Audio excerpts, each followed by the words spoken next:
ये एल्गोरिथम है हमारी अगली रॉबिन कार्प एल्गोरिथम। पिछले वाले में हमने नेव एल्गोरिथम पढ़ी थी।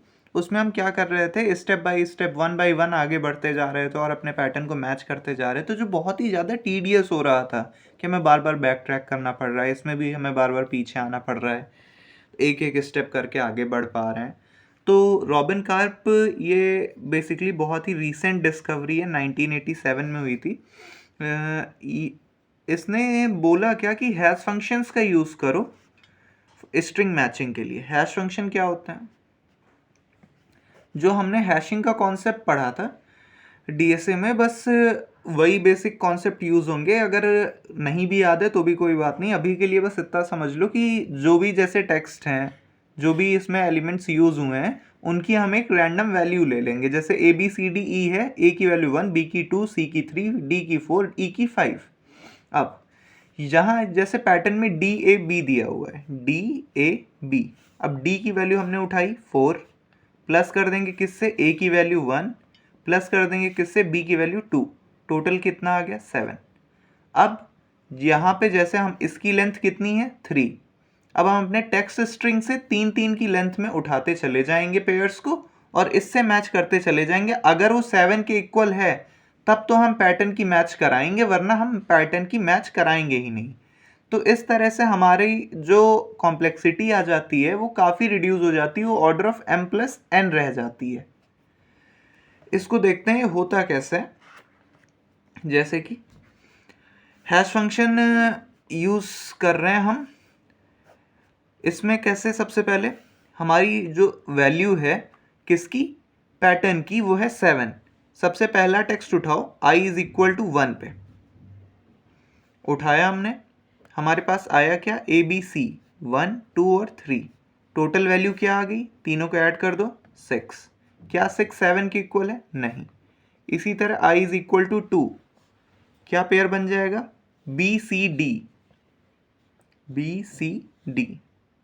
वैल्यू क्या आ जाएगी, 2 3 4, 4 3 7, 7 + 2 9। क्या 9 7 के इक्वल है, नहीं।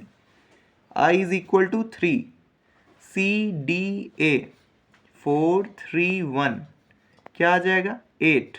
8 7 के इक्वल है, नहीं।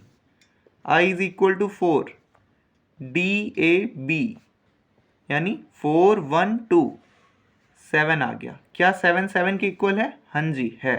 तो अब ये डी ए बी को उठाएगा और हमारे जो रियल पैटर्न है इसको इससे मैच करेगा। क्या मैच हो रहे हैं दोनों, हाँ बिल्कुल मैच हो रहे हैं। तो ये यहाँ हमारा पैटर्न 1 फाइंड हमने कर लिया, pattern 1 found at i is equal to 1। अब इसी तरह i को फिर से आगे बढ़ा लेंगे, i इज इक्वल टू 5। हमारा टेक्स्ट स्ट्रिंग क्या आ जाएगा, ए बी सी। वैल्यू क्या आएगी, 1 2 3, टोटल आ गया 6। 6 7 के इक्वल है, नहीं। i is equal to 6, B C E, total क्या आ जाएगा, 2 3 5, टोटल 10। क्या 10 7 के इक्वल है, नहीं। तो हमारे पास सिर्फ एक पैटर्न मिलेगा जो हमें मिल चुका है, कहाँ, i इज इक्वल टू 4 पे, ठीक है, 1 नहीं 4 पे, जो हमारा डी ए बी था। इसको एक और क्वेश्चन से सीखेंगे। वो क्वेश्चन लेते हैं, A B C D, A B C E, हमारा पैटर्न दिया हुआ है बी सी ई।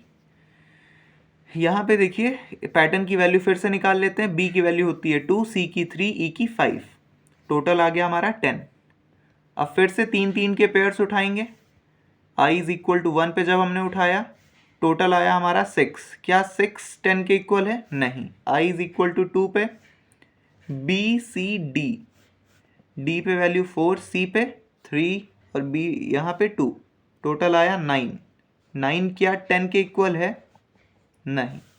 फिर सी डी ए, फिर से ऐड कर लेते हैं, सी डी 3 और यहाँ पे 4, यहाँ पे 1, फिर से 8 आया। क्या 8 10 के इक्वल है, नहीं। तो हमने 3 केसेस चेक कर लिए। i इज इक्वल टू 4 के लिए चेक करते हैं, डी ए बी, डी पे वैल्यू 4, 1 और 2, टोटल आया 7, 7 10 के इक्वल है नहीं, I is equal to 5, A B C फिर से 6 आ जाएगा, 6 10 के इक्वल है नहीं, I is equal to 6, B C E, ये ऐसा कुछ यहाँ पे जैसे ही दिखेगा इसकी वैल्यू आ जाएगी 10, और ये यही हमारा रियल पैटर्न है। जब हम मैच करेंगे तो इसमें हमें फिर से हमारा पैटर्न मिल गया। तो इसमें भी हमें सिर्फ एक ही पैटर्न मिलेगा, जो कि हमारा एक pattern 1 found at I is equal to 6। अगर हम एक और क्वेश्चन देखें, ये हमारा जो है टेक्स्ट स्ट्रिंग दी हुई है और पैटर्न हम यही मान के चलते हैं BCE। तो अगर हम आई इज इक्वल टू 1 के लिए चेक करेंगे तो यहाँ पे ध्यान दीजिएगा, ए की वैल्यू 1 प्लस डी की वैल्यू, ये पेयर हमारा बनेगा ADE। ADE में ए की वैल्यू 1 होती है, डी की वैल्यू 4 होती है और ई की वैल्यू 5 होती है, यानी 10 आ गया। 10 इज इक्वल टू 10, क्योंकि हमारे पैटर्न की भी वैल्यू कितनी है 10। तो अब हमें मैच करना पड़ेगा क्या, ADE BCE के इक्वल है, आंसर आएगा नहीं। ठीक है, फिर से हम आई को आगे बढ़ाएंगे। अगला पैटर्न हमारा क्या है, DEA, डी की वैल्यू 4 है, ई की वैल्यू 5, ए की वैल्यू 1, फिर से टोटल 10। बट फिर से अगर हम मैच करेंगे तो फिर से वैल्यू मैच नहीं हो रही है, यानी हमारा पैटर्न वो नहीं है। आई इज इक्वल टू 3। अब हम देख रहे हैं पैटर्न, फिर से हमारा वो क्या आएगा, EAD, और फिर से 5 1 4, यानी फिर से हमारी वैल्यू क्या आ गई 10, और ये 10 के बराबर तो है बट ये हमारा रियल पैटर्न नहीं है।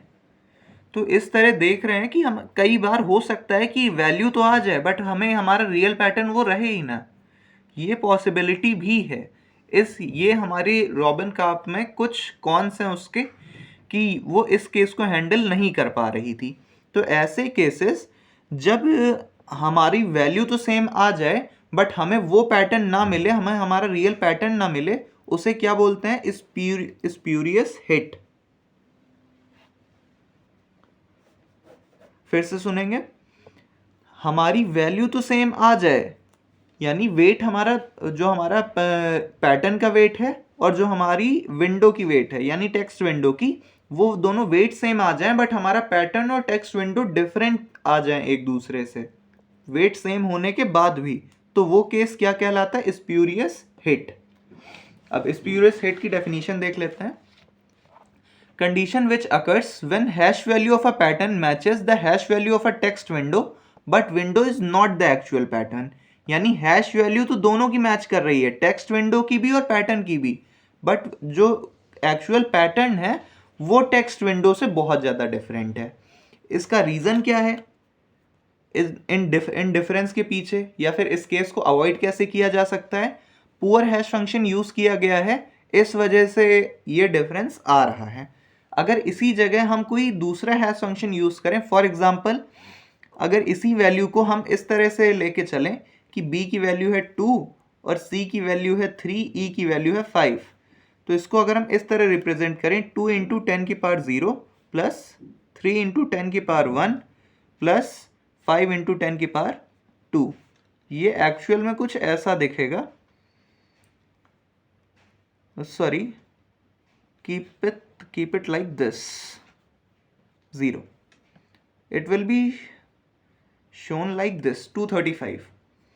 तो अब जब ये 235 को हम मैच करेंगे इनसे, जैसे AED है तो AED की वैल्यू क्या आएगी 154, जब हम इस हैश फंक्शन से इसकी वैल्यू कैलकुलेट करेंगे तो, यानी जब अगर हमने मल्टीप्लिकेशन का हैश फंक्शन यूज़ किया तब जाके हम एकदम क्लियरली बता पाएंगे एक ही बार में कि हाँ ये हमारा पैटर्न है या नहीं है, हमें फिर बाद में पैटर्न मैच करने की भी ज़रूरत नहीं पड़ेगी। अब ये वैल्यू मल्टीप्लिकेशन की कैसे निकालेंगे, फॉर एग्जांपल BCE को ही ले लेते हैं 2 3 5, इसको उठाइए, इनटू कर दीजिए सबसे कोने वाले को 10 की पावर 0, फिर अगले एलिमेंट को उठाइए और 10 की पावर 1 इंक्रीज कर दीजिए, फिर अगले को उठाइए 10 की पावर 1 और इंक्रीज कर दीजिए। अगर फर्दर होता तो ऐसे ही मल्टीप्लाई करते जाते और 10 की पावर इंक्रीज करते जाते। इन शॉर्ट अगर डायरेक्ट लिखना हो तो ये वैल्यू कितनी आएगी 235, यानी जो उनकी वैल्यूज़ हैं उन्हीं को डायरेक्ट लिख दीजिए। तो अगर हम इस तरह आगे भी मैच करते जाएं 235 को, तो जैसे EDB ये क्या वैल्यू आएगा 542, 542 क्या तो 235 के इक्वल है नहीं।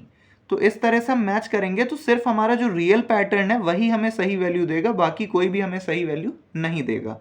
तो स्प्यूरियस हिट का कॉन्सेप्ट आपके समझ में आ गया होगा कि हैश वैल्यू तो इक्वल हो जाए पैटर्न की भी और जो हमारी टेक्स्ट विंडो है उसकी भी, बट एक्चुअल पैटर्न कुछ और ही हो।